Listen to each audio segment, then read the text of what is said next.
É com imenso prazer que eu desejo a você a paz do Senhor Jesus Cristo sobre a sua vida.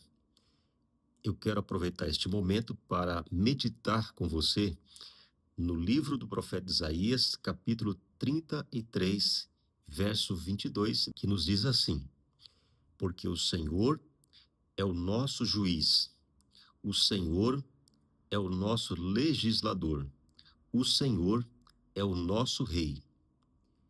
Ele nos salvará. Este capítulo, ele inicia falando sobre o livramento de Jerusalém no seu momento de aflição. É interessante que na narrativa ele inicia dizendo: Ai de ti, destruidor, que não foste destruído, que procedes perfidamente e não foste tratado com perfídia, acabando tu de destruir, serás destruído. Acabando de tratar perfidamente, serás tratado com perfídia.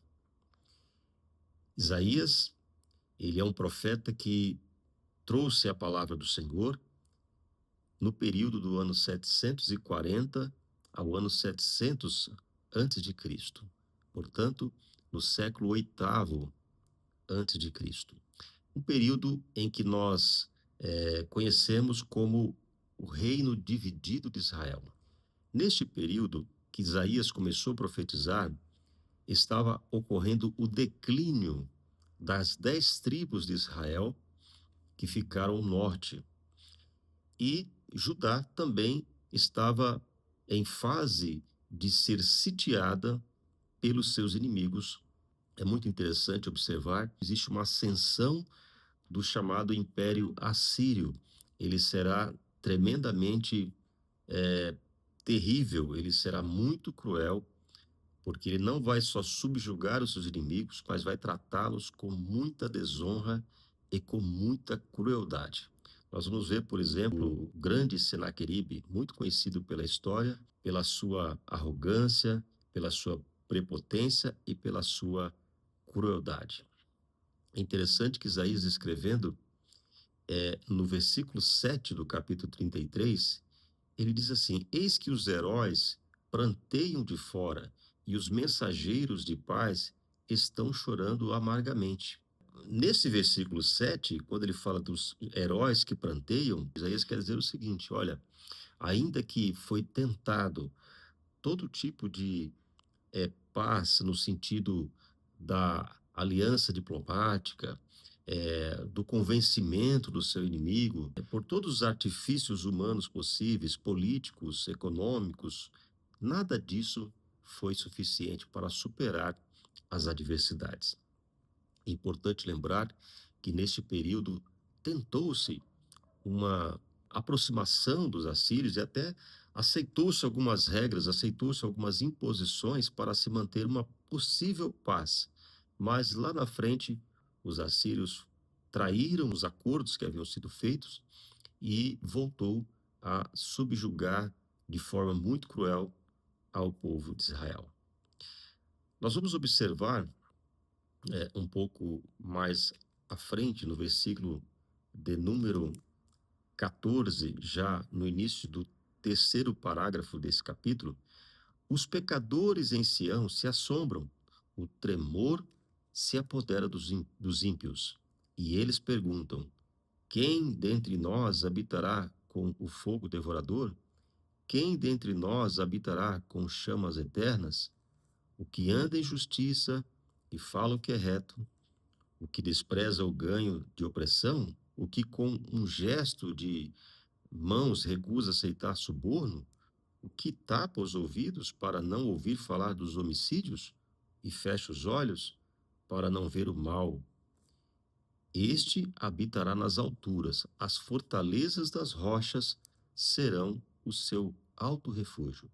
O seu pão lhe será dado, as suas águas serão certas. Então veja que Isaías ele traz aqui uma questão muito interessante, que os ímpios sofreriam lá na frente com todo o ardor do fogo da ira do Senhor. Mas aqueles que se afastam das abominações, da impiedade, aqueles que não agem com desonestidade, que não aceitam suborno, aqueles que não querem ouvir falar dos homicídios, aqueles que fecham os olhos para ver o mal, ou seja, estes que estão buscando o refúgio no Senhor, encontrarão, estarão livres desta terrível ira do Senhor.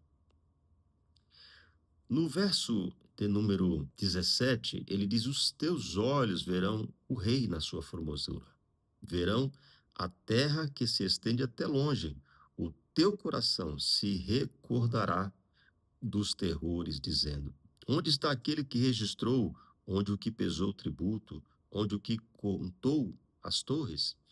Já não verás aquele povo atrevido, povo de fala obscura, que não se pode entender, e de língua bárbara, ininteligível. Olha para Sião, a cidade das nossas solenidades, os teus olhos verão a Jerusalém, habitação tranquila, tenda que não será removida, cujas estacas nunca serão arrancadas, nem rebentada nenhuma de suas cordas. Então, mais uma vez aqui, o profeta Isaías, ele traz uma restauração ao futuro, uma vitória da parte daquele que seria o rei na sua formosura. Estes olhos o verão, então ele fala do futuro. Este rei que se levantaria, ou que se levantará para salvar o povo de Israel, salvar a todo o seu povo escolhido da parte de Deus, era o próprio Messias. E, portanto, nós cremos que ele referia-se aos tempos de Jesus Cristo, o grande restaurador da sua nação, o grande restaurador do seu povo e, por que não dizer, da humanidade, o livramento dos seus pecados e das suas abominações. E aí vem o verso 22, porque o Senhor é o nosso juiz, o Senhor é o nosso legislador, o Senhor é o nosso rei, ele nos salvará. Veja que aqui três poderes se encontram nesse versículo.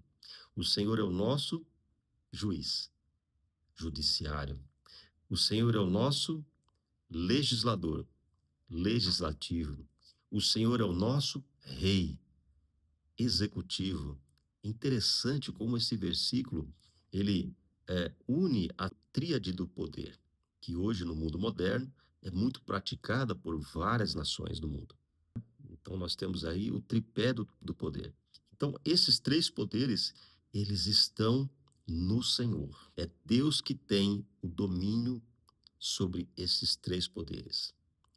Sobre o povo de Deus é o Senhor quem manda. Sobre o povo de Deus é o Senhor quem julga. Sobre o povo de Deus é o Senhor quem determina as regras. É sob a sua vontade que estamos aqui.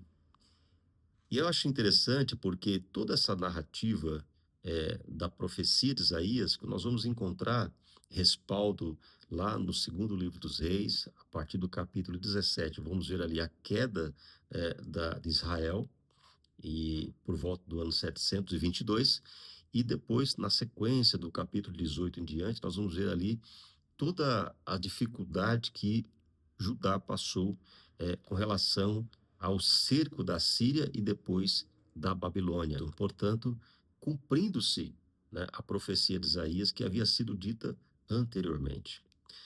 O profeta Sofonias, que faz parte do chamado grupo dos profetas menores, Sofonias, no capítulo 3, versículo 14 em diante, ele diz: Canta, ó filha de Sião, rejubila, ó Israel, regozija-te de todo o teu coração, exulta, ó filha de Jerusalém. O Senhor afastou as sentenças que eram contra ti e lançou fora o teu inimigo. O rei de Israel, o Senhor, está no meio de ti. Tu já não verás mal algum. Naquele dia se dirá a Jerusalém: Não temas, ó Sião, não se afrouxem os teus braços.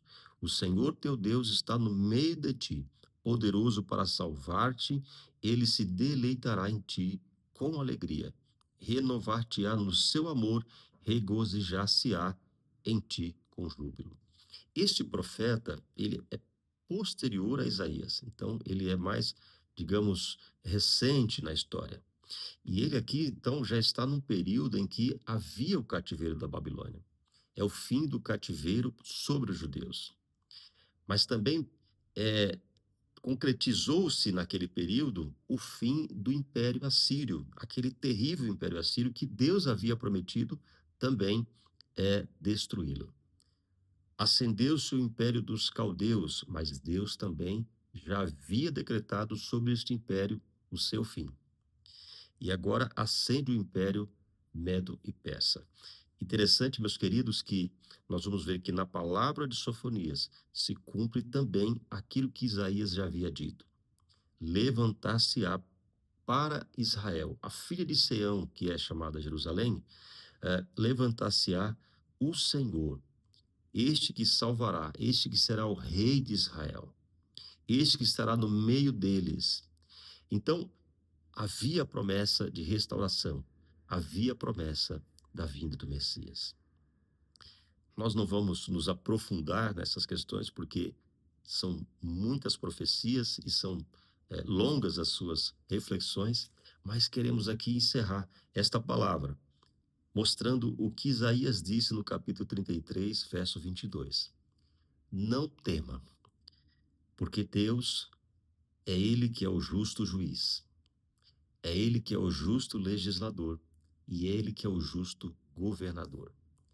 É Ele que governa sobre nós, povo de Deus. É Ele que estabelece as regras sobre nós e é Ele que fará o juízo de todas as obras. Que Deus abençoe a você e a sua casa, guarde essa palavra no seu coração e que Cristo possa habitar em sua vida e na vida da sua família.